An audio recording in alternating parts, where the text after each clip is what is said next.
ज्ञान शंभु चैनल के ज्ञान यज्ञ में आपका स्वागत है। पिछले भाग आत्मज्ञान पार्ट 3 बी में हमने बताया कि हमें स्वयं को ईश्वर को समर्पित कर देना है, और जब हम स्वयं को ईश्वर को समर्पित कर देंगे तो जो हम कर्म करेंगे, दान पुण्य सेवा, वह भी ईश्वर को समर्पित हो जाएगी। जैसे हम फूल को ईश्वर को समर्पित कर देते हैं तो फूल ईश्वर का हो जाता है।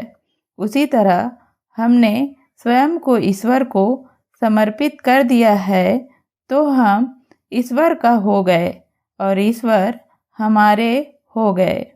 और जब हम ईश्वर का हो गए हैं तो हमारे जो भी रिश्तेदार है, माता पिता, भाई बहन, पति पत्नी, पुत्र पुत्री, वह भी हमारे नहीं हैं।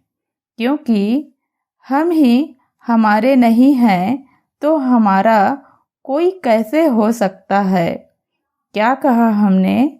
हम ही हमारे नहीं हैं तो हमारा कोई कैसे हो सकता है? पर भगवान ने हमें इस संसार में भेजा। हम इस संसार रूपी रंगमंच के खिलाड़ी हैं, तो हमें जो पात्र मिला है, जो रोल मिला है, उसे हमें अच्छे से अदा करना है। हमें प्रत्येक जीव, प्रत्येक मनुष्य के प्रति प्रेम और दया की भावना का विकास करना है। किसी से भी नफरत नहीं करना है। पर यह बात हमेशा याद रहे कि न तो हम किसी के हैं और न हमारा कोई है।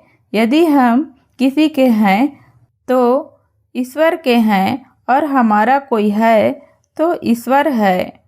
पिछले भाग पार्ट 3 बी में हमने ध्यान मुद्रा में बताया कि मैं चली गई, मैं सावित्री चली गई, और जो है वह ईश्वर ही ईश्वर है।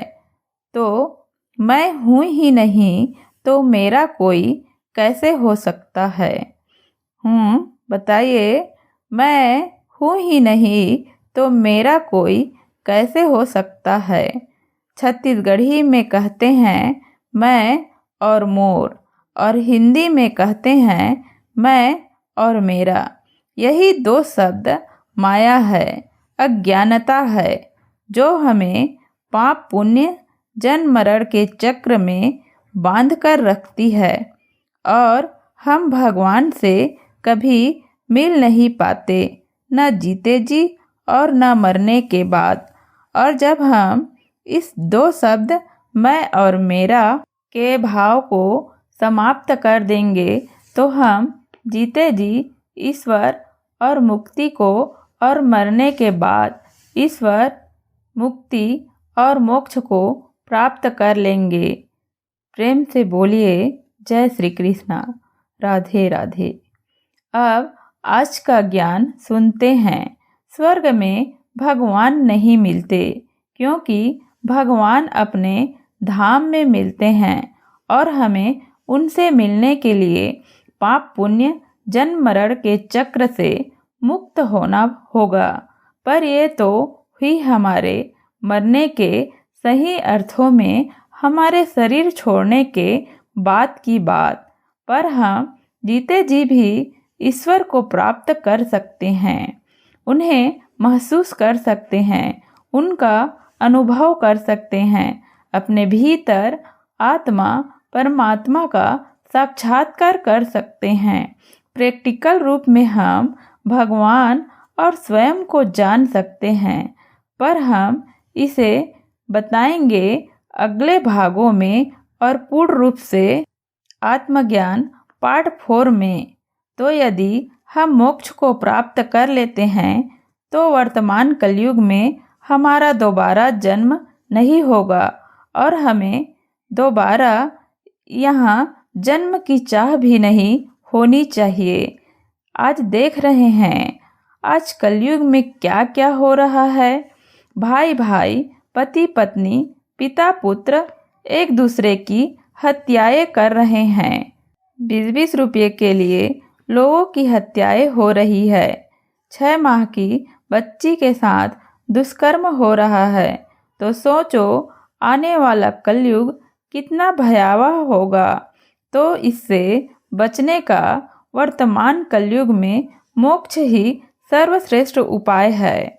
मोक्ष प्राप्ति के बाद इस कलयुग में हमारा दोबारा जन्म नहीं होगा, पर मोक्ष प्राप्ति के बाद हमारा जन्म सतयुग, द्वापर, त्रेता में हो सकता है और उसके बाद घूमकर फिर कलयुग आएगा। उसमें हम पाप पुण्य के चक्र से नहीं निकले रहेंगे तो हमारा जन्म हो सकता है। देखिए, जब हम शुरू बार भगवान के पास से आते हैं तो हम में प्यूरिटी होती है, पवित्रता होती है।